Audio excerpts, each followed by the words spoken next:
नमस्कार। मैं नईम श्री औरबिंदो सोसाइटी की ओर से एक बार फिर से आप सभी का हार्दिक स्वागत करता हूं। आज हम शिक्षा में शून्य निवेश नवाचार ZII द्वारा अभिनव शिक्षण तकनीक के अंतर्गत एक बेहद रोचक और बहुत ही महत्वपूर्ण नवाचार के बारे में बात करेंगे। आज के इस सत्र में हम इनोवेटिव पाठशाला के अंतर्गत NCERT के कक्षा 3 के पर्यावरण अध्ययन विषय की पुस्तक आसपास के पाठ 11 यहाँ से वहाँ को थीम आधारित उपस्थिति के माध्यम से पुनः अध्ययन करेंगे। हम आशा करते हैं आप सभी इस वीडियो को देखने के बाद इस नवाचार का क्रियान्वयन अपने विद्यालय में अवश्य करेंगे और लाभ प्राप्त करेंगे। तो आइए सबसे पहले इस नवाचार की नवीनता के बारे में थोड़ी सी बात कर लेते हैं। इस नवाचार के अंतर्गत विद्यार्थी दैनिक उपस्थिति दर्ज कराते समय अपने नाम या अनुक्रमांक के स्थान पर पाठ से जुड़े शब्द बोलकर कॉन्सेप्ट का पुनः अध्ययन करते हैं, जिससे कॉन्सेप्ट को लंबे समय तक याद रखने में विद्यार्थियों को सहायता मिलती है। इस नवाचार की क्रियान्वयन अवधि लगभग 20 मिनट है। इस नवाचार का क्रियान्वयन बेहद सरल है और इसके परिणाम बहुत ज्यादा प्रभावी हैं। तो चलिए इस नवाचार की क्रियान्वयन प्रक्रिया के बारे में अब हम जानते हैं। इस नवाचार का प्रयोग सामान्यतः पाठ में निहित अवधारणा के पुनः अध्ययन के लिए किया जाता है। इस नवाचार के क्रियान्वयन के लिए किसी भी विशेष प्रकार की सामग्री की आवश्यकता नहीं होती है, यानी कि शिक्षक को इस नवाचार को क्रियान्वयन करने से पूर्व किसी भी विशेष सामग्री को व्यवस्थित करने की आवश्यकता नहीं है। उदाहरण के लिए यदि शिक्षक ने यातायात के साधन अवधारणा का चयन किया है तो शिक्षक विद्यार्थियों को निर्देश देते हुए बताते हैं, आज आप सभी उपस्थिति दर्ज कराते समय अपना नाम या अनुक्रमांक सुनने के बताने के स्थान पर यातायात के साधन के नाम बताएंगे। शिक्षक द्वारा अनुक्रमांक 1 बोले जाने पर अनुक्रमांक 1 जो है यातायात के साधन रेलगाड़ी का नाम बता सकता है, अनुक्रमांक 2 बस का नाम बता सकता है।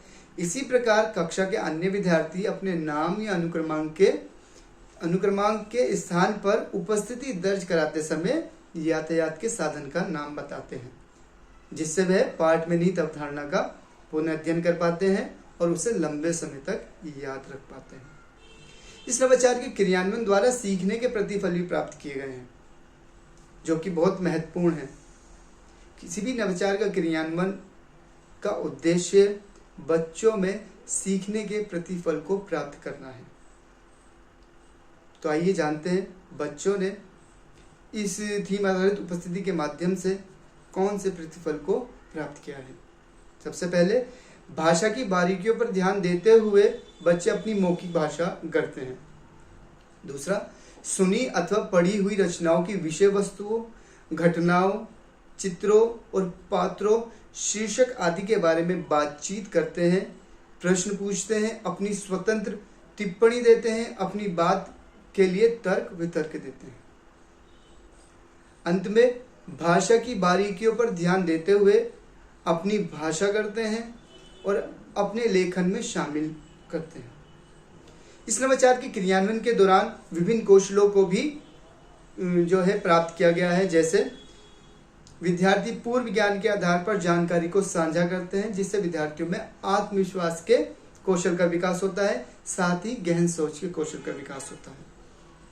इसी के साथ गतिविधि के दौरान विद्यार्थी कक्षा के अन्य विद्यार्थियों द्वारा दी जा रही जानकारी को विनम्रता पूर्वक सुनते हैं, जिससे विद्यार्थियों में विनम्रता के जीवन कौशल का विकास होता है।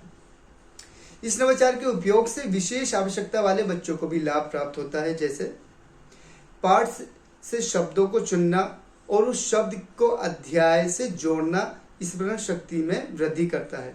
बच्चे किसी भी शब्द का चयन करते समय शब्द के अर्थ को समझेंगे और नए वाक्य बनाएंगे।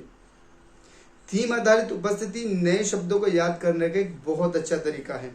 बच्चे न केवल अपने थीम का नाम याद रखते हैं, बल्कि दूसरों के जो शब्द हैं याद करने और शब्दों के सही उच्चारण करने में भी उनकी मदद करते हैं, यदि वे शब्द को भूल जाते हैं या शब्द का गलत उच्चारण करते हैं।